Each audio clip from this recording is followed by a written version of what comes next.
Hey guys, Cathryn Hartt here of Heart and Soul Studio, the unacting coach. Alright, I've got a question again this week for you. The question is, what is your very least cool tool to use on camera?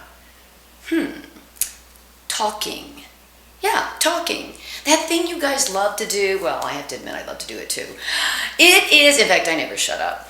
But it is what most actors that I see when they come to me to train, they seem to think a lot of times it's the only game in town.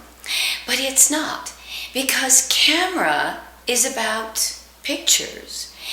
It's a lot more about pictures than the stage is. Although at the stage, we use our bodies and we do make pictures there.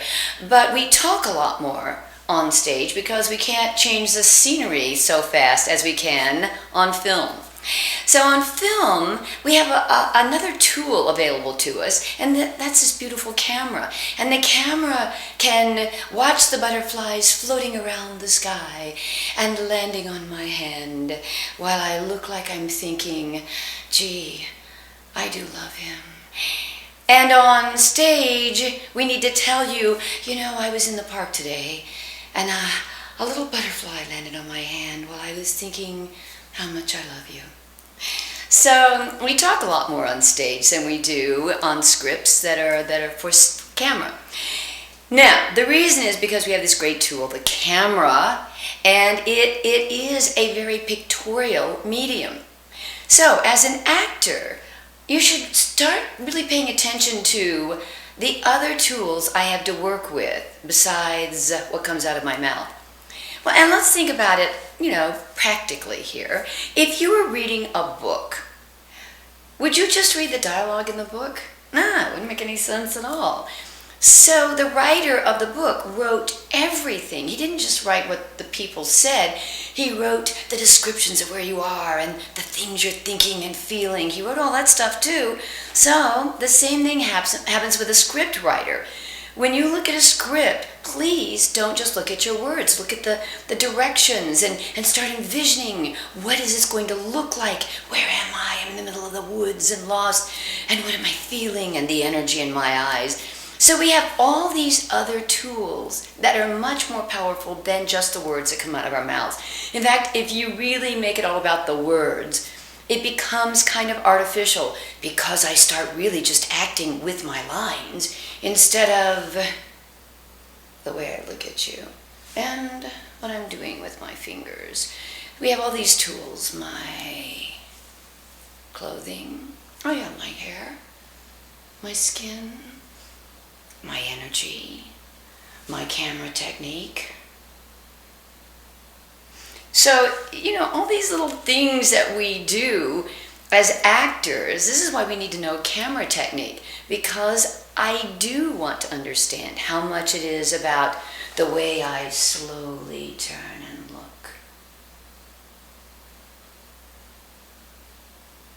And then smile. That's the way I talk to you and the way I use my clothes. If I'm doing little things like this, it's telling you something about me. That's different than if I'm doing this. And this tells me something different than this. So, things that are pictorial, like painting a picture. Just start thinking it's more like painting a picture, this fabulous picture that we have, and using your energy and your eyes and your clothes and your hair and the props. That is how we communicate most effectively on camera. In fact, I want to give you a little exercise to do to kind of see if you can get the feel of how important it is to let me see things about what's going on. I don't mean to fake it. I don't mean to just indicate, whoa, it's hot. I mean, you should still be doing all of your good acting skills, like being organic and creating a reality and getting in your imagination and really using your sense memory and really feeling things and pushing your buttons so that it becomes real. I don't mean to indicate. That's when we do stuff to just make it look like something's going on, even though it's not.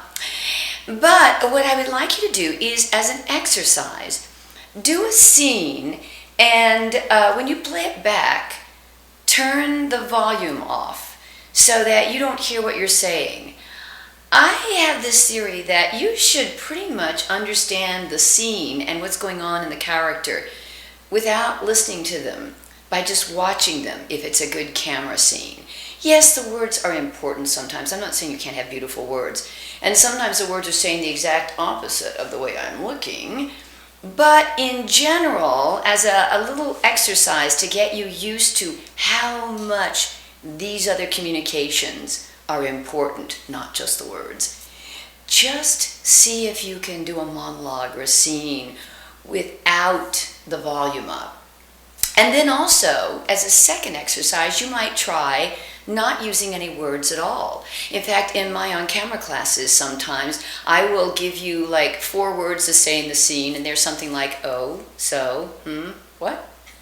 and let you communicate everything else about the meaning of those and what's happening and how you're changing and how your buttons are getting pushed, not by those words. And I just tell you, throw the words away. What? Yeah.